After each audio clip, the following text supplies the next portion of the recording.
Hi, ഇന്ന് നമ്മൾ നോക്കാൻ പോകുന്നത് ഒരു റിലേഷൻഷിപ്പ് റീഡിംഗ് ആണ്. നിങ്ങൾ സ്നേഹിക്കുന്ന വ്യക്തിയുടെ മനസ്സിൽ നിങ്ങൾക്കുള്ള സ്ഥാനം എന്താണെന്ന് നമുക്ക് നോക്കാം. അതിനുവേണ്ടി ഞാനിവിടെ 4 പൈൽ വെച്ചിട്ടുണ്ട്. നിങ്ങളുടെ ഇൻഡ്യൂഷനോട് ചോദിച്ച് ഏതെങ്കിലും ഒരു പൈൽ നിങ്ങൾ സെലക്ട് ചെയ്യുക. നിങ്ങൾ സെലക്ട് ചെയ്തെന്ന് ഞാൻ വിചാരിക്കുന്നു. നമുക്ക് നോക്കാം. നിങ്ങൾ ആദ്യത്തെ പൈലാണ് സെലക്ട് ചെയ്തെങ്കിൽ നിങ്ങളുടെ വ്യക്തി നിങ്ങളെ കുറിച്ച് ഓർക്കുന്നത് ഒരു നഷ്ടപ്പെട്ടു പോയ ഒരു പ്രണയം പോലെയാണ് ഓർക്കുന്നത്.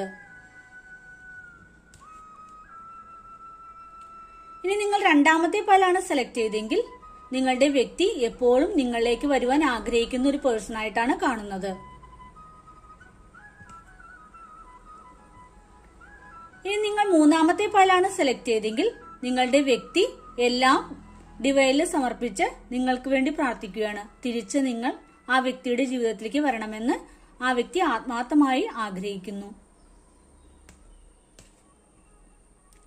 ഇനി നിങ്ങൾ നാലാമത്തെ പൈലാണ് സെലക്ട് ചെയ്തെങ്കിൽ നിങ്ങളുടെ വ്യക്തി എപ്പോഴും നിങ്ങളെക്കുറിച്ച് ഓർക്കുമ്പോൾ ഒരു പുതുമയുള്ള ഒരു പ്രണയം പോലെയാണ് അവർ ഓർക്കുന്നത്.